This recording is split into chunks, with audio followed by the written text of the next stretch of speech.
from Brazil, farmers from Korea, from Mexico, from the US. There were every kind of ist that you can think of. There were communists, Maoists, Trotskyites, and just everything present trying to stop the WTO.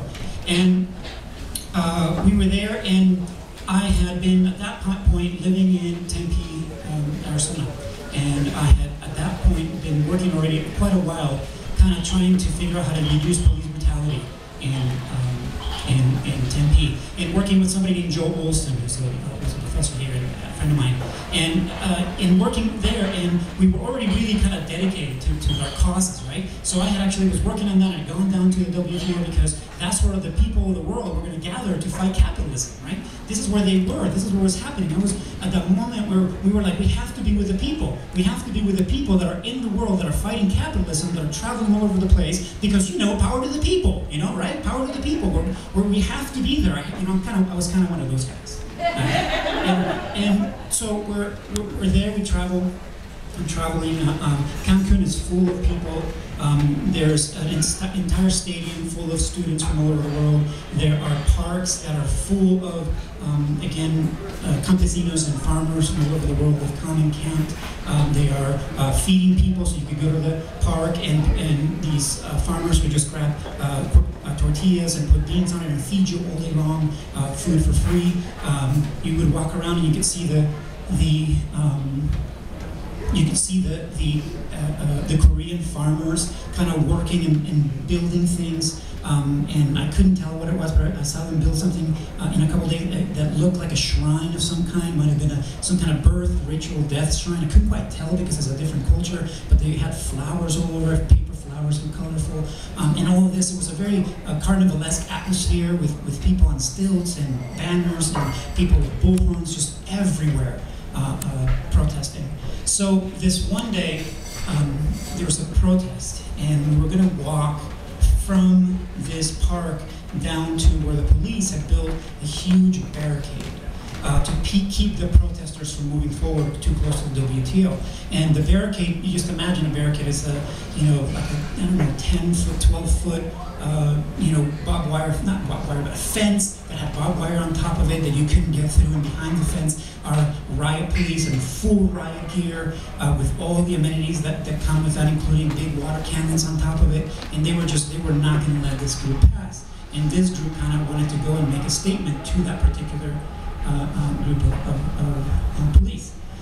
And of course, there's also media from all over the world, and I mean all over the world, not just CNN or BBC, everything.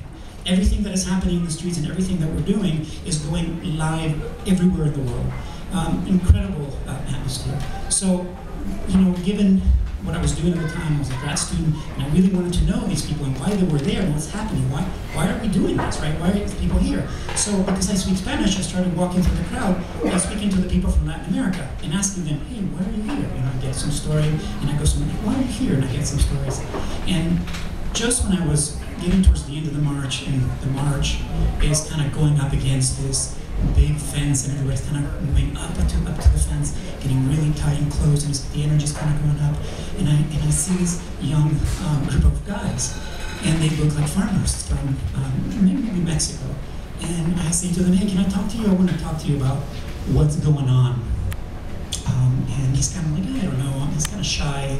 He's wearing a green bandana over his face because this is so serious that if the Mexican police can identify this person, he might actually disappear, and they might kill him. And so I kind of say, hey, listen, I would appreciate it. I'd love to talk to you about why you're here. And he says, okay. And he grabs his bandana and kind of pulls it down like this. And he sits there, and I said, okay, so tell me, why did you come here? Why did you travel many hours on a bus to be here? And he says to me, well, we're dying. We're dying. And he says, well, I'm a small farmer, and I have a small plot of land. I grow corn. The Mexican government gives me a tiny little subsidy, and I'm able to buy corn and get corn enough to eat and sell a little bit, so that keeps me through a year. But the WTO is here trying to eliminate subsidies because they want us to compete globally. And I can't compete with the American farmer. The American farmer or the global farmer, they're much more incredible. they're more efficient, we can't compete. And that means that the price of corn is going to drop through the roof, and that means that I won't be able to sell it because what I sell won't be worth anything. And therefore, I'm going to have to do one of two things. I'm going to have to either starve to death, and my family will just starve, or I'm going to have to sell my land and grab that money and try to make it to the US so that I can grab money and send it back to my family. Because those are my two choices, and I don't want either of those choices.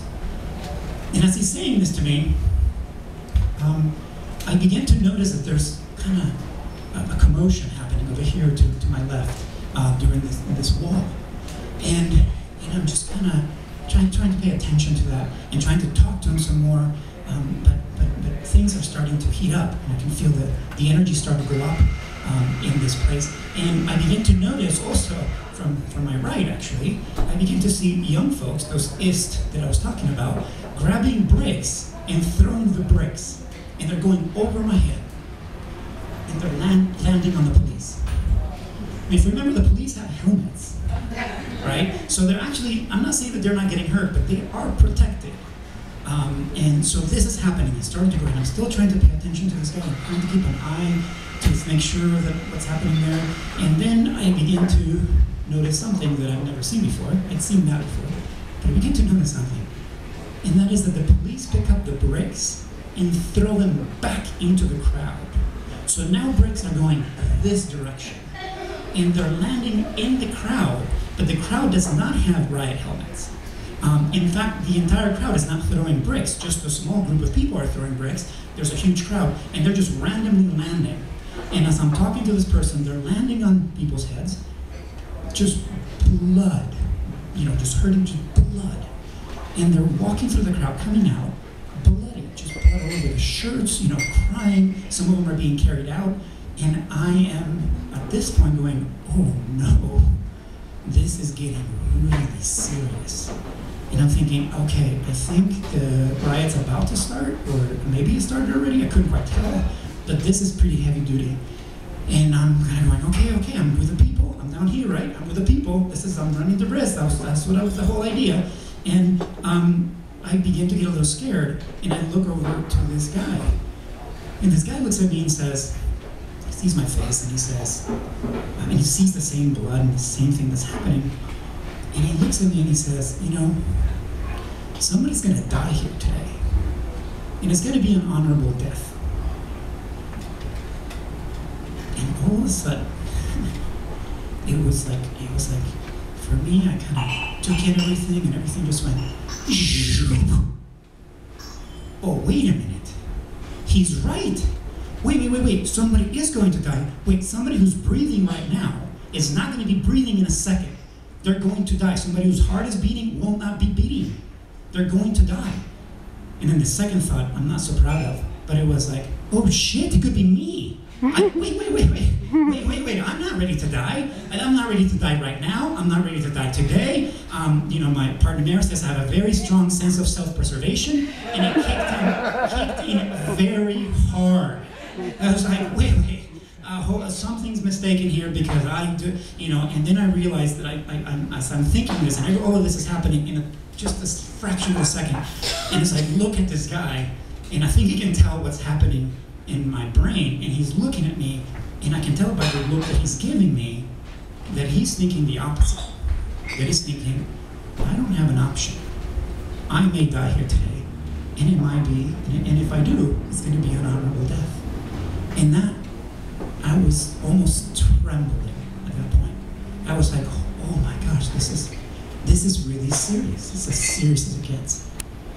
So around that time, on the side again, I kind of, in the far distance, see a Korean farmer walk up and climb up this fence.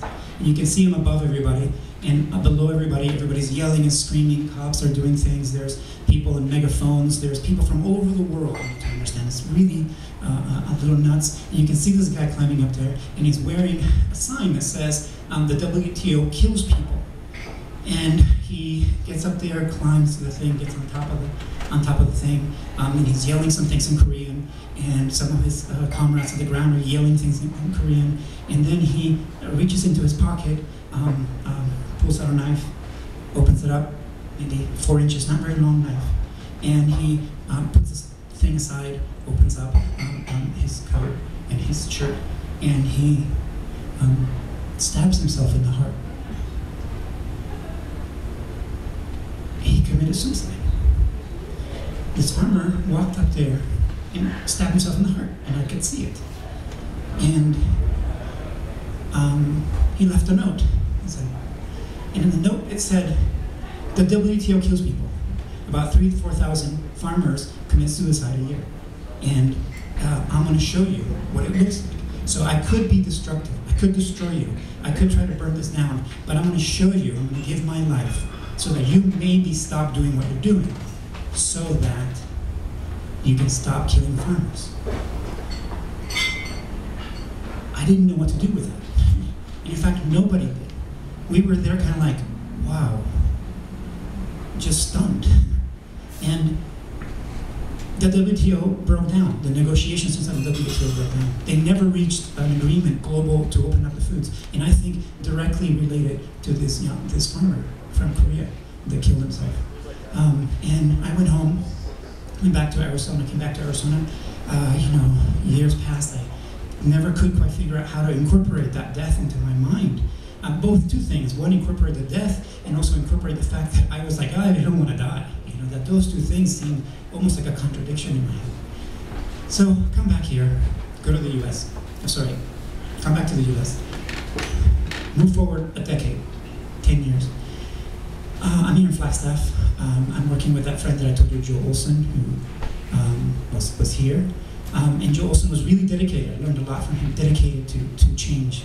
And he always used to talk about also wanting to have a martyr's death. It's like, I want to have a martyr's death.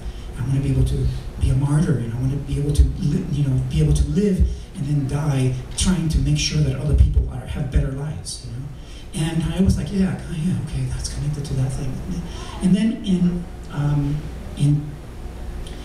2012, he died. Joe Olson died. He was a beloved person, and his heart just stopped. And I saw within a year that the amount of love and care that people had for Joel, and I realized that that he had lived an honorable life. And the death of Joel was part of the hardest things that I ever had to go through in my life. And it took me a long time to incorporate that pain that you get when a loved one dies, somebody very close to you. But it was eventually that I was able to kind of see Joel and the life that he led and the love that people had for him, and then connect it back to this farmer, and realizing that the death of this farmer and what he had done was not abstract, that he had loved ones, that he had family, he had a whole group around him, and that group at that time, where I felt exactly what I was feeling about Joel, if not even more. And after all of that, in a lot of thinking, I came to the realization that out of love comes, lots of courage to live particular kinds of lives. And that I hope that in the end, I have an honorable death like the one Joel and this farmer did. Thank you.